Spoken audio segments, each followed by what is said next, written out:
I'll say it's stupid, and you'll catch me crying, by Fields of Clover, read by The Devil's Advocate 18. Gently smacking his head, Chuuya ushered Dazai to be quiet as he left for a sudden job call. The president had found a lead on a case that they had been working on, needing Dazai's ability to complete their mission. He had warned him to be careful, giving him a quick peck on the lips before the door closed softly. Chuuya tiptoed around the couch where the younger two slept, creeping into the kitchen to make breakfast. He yawned as he searched Octagawa's pantry, looking for something he could make, spotting cinnamon bread, powdered sugar, and syrup. Instantly settling on making French toast, he pulled each item out of the cabinet, grabbing butter and a pan. It was about 10 in the morning, and he figured the younger two would wake up soon, so he swiftly made their food, trying to be quiet and diligent. However, Atsushi's heightened senses weren't helpful. The smell of breakfast woke him, eyes opening to the pleasant view of Octagawa's sleeping face in front of him. He smiled softly, prolonging a kiss on the cheek before carefully slipping out of Octagawa's arms and towards the sweet scent. When he entered the kitchen, his eyes were still half closed and somewhat bleary, barely making out the redhead's face before him. "Morning," Chuuya spoke quietly, trying to let Atsushi's ears ease into the noise of the morning. "So you sleep okay?" Atsushi walked up behind Chuuya, wrapping his arms around his waist. "Mm-hmm." Chuuya's eyes widened slightly at the action, smiling when Atsushi placed his head on Chuuya's shoulder. He reached his free hand up to Atsushi's hair, lifting his fingers through the strands before chuckling. "Tired, baby?" Atsushi groaned and shook his head. Not a baby." Chuuya let out a huff before going back to making French toast. "Whatever you say." The bread on the pan sizzled against the butter, and 6 pieces of bread ended up on a plate beside the stove. He turned off the burner, shifting his head to the side to grasp Atsushi in a sweet, lengthened kiss, sighing against his lips. He hadn't felt this at peace in a while. Chuuya leaned his head against Atsushi's shoulder, not quite whispering as he spoke. "You should go wake up Ryu while everything's still hot." Atsushi held him a little tighter, burying his face in Chuuya's neck. "Don't want to leave." Chuuya snorted, lightly hitting the boy's arm. "Come on, you'll get both of us to cuddle you then." Atsushi raised his head at that, rushing out of the kitchen into the living room, kneeling next to the couch where Octagawa laid peacefully sleeping, one of the most contented expressions Atsushi had ever seen. He felt bad disturbing his rest, but he wouldn't want to miss out on breakfast. He slipped a careful arm up his blanket-covered body, caressing his upper arm while kissing his forehead. "Wake up, Ryu. Chuuya made breakfast." The man's eyelids fluttered before his body curled into itself, pulling the blanket with him.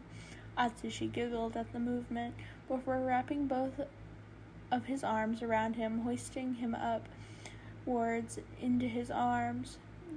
The man complained without malice, resting his head on Atsushi's chest. "Chuuya made French toast.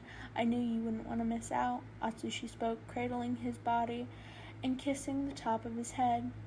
"Sorry for waking you, though." Octagawa shook his head, wrapping his arms around Atsushi's shoulder and mumbling, "It's okay." Atsushi chuckled, shifting his arms under Octagawa's thighs and lifting him. As the older man clung to him like a koala, he walked over to the dining table, placing Octagawa on a chair, and felt his arms slip off his body. The man's eyes were still closed from drowsiness. Timely so, Chuuya brought over breakfast, bringing over syrup, butter, and powdered sugar, paired with a spoon. He sat down from across Atsushi, who gently made sure Octagawa didn't fall asleep at the table. Atsushi dug into his French toast first. Forever having a massive appetite, Octagawa ate small bites of his food slowly, savoring it while still also being in a sleepy haze. Chuuya ate at a normal pace, glancing at the two and smiling whenever he could. Atsushi spoke through a mouthful. "Where's Dazai?" Chuuya cut into his bread as he replied, "Got called into the agency. Said the job required no longer human." Atsushi frowned a bit but continued eating. He wanted to cuddle with him as well, a little disappointed that he couldn't get to. He hadn't gone unnoticed by Chuuya. He snickered. "Don't worry, kid. He'll be back in an hour. From what he described, the job isn't that hard."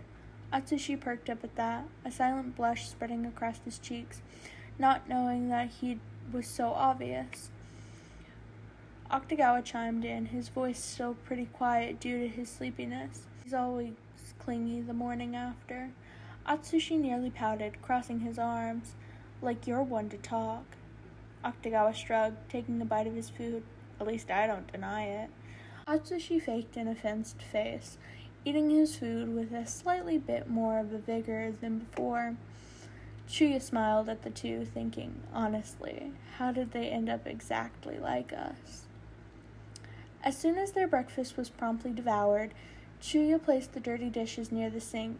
He would have done the dishes had Atsushi not pleaded him to come back to the couch. He had clung to Chuuya's waist, whining and kissing his neck to convince him. Chuuya had given in as soon as 5 minutes went by. The boy was very persistent when he was cute, okay? He laid down and put on a corny romantic comedy, the kind where you only find it funny when jokes were cracked and then cringe at the romance, though that hadn't mattered. Chuuya, in the middle, cradling both of them in his arms, started conversations and made some jokes of his own, finding Octagawa smiling at a couple. Atsushi looked up at him, humming as he spoke. "Do you have any stories from when you and Dazai were working together?" Chuuya snorted, memories flooding his mind as he shook his head. "God, there's so many. I could spend a year telling you all of them." Octagawa nodded, leaning against Chuuya's shoulder. "I was there for some of them." Chuuya smiled before continuing. "I can tell you about the time Dazai got so drunk he started telling me how much he loved me." Atsushi perked up with excitement, nodding enthusiastically and listening in. Chuuya chuckled, sighing with contentment before he spoke. "So we had a long mission, one that took about a month to fully clear, and Dazai needed a drink. I think at that point we were 17. I'm not sure, but definitely not old enough to drink. But, stupid kid decisions." Atsushi nodded at Chuuya's comment.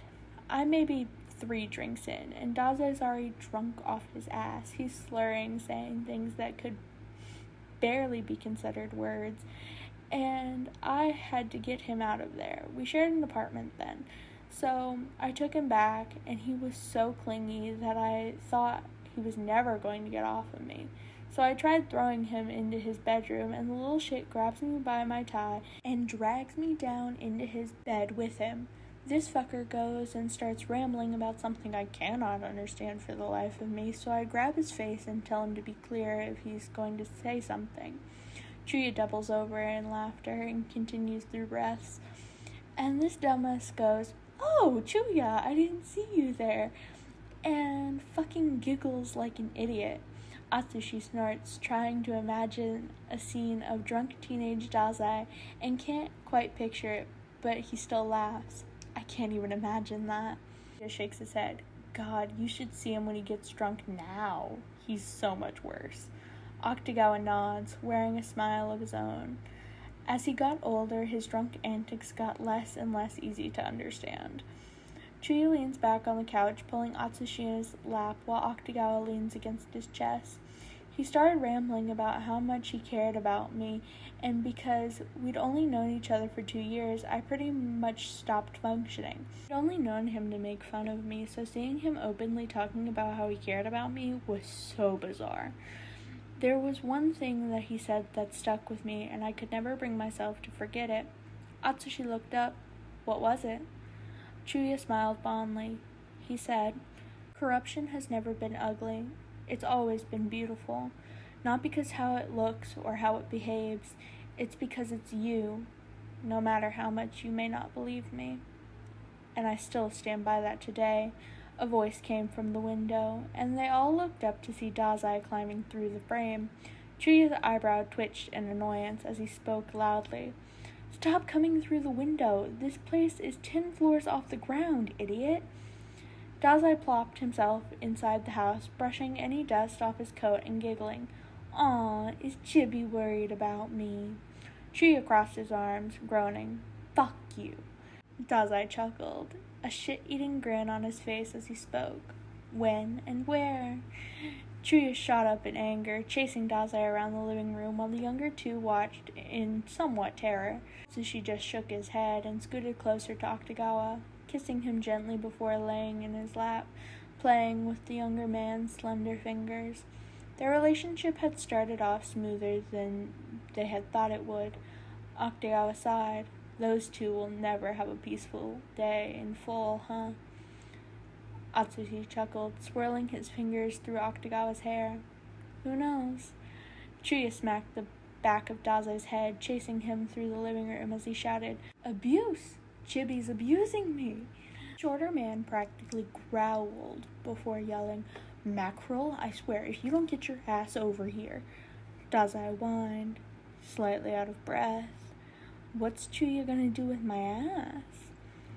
Chuuya snarled, "I'll fucking spank you, idiot." Dazai snorted, "Kinky. You little..." This was... I'll say it's stupid, and you'll catch me crying. Read by Fields of Clover. Read by The Devil's Advocate 18. I hope everyone enjoyed. Until next time.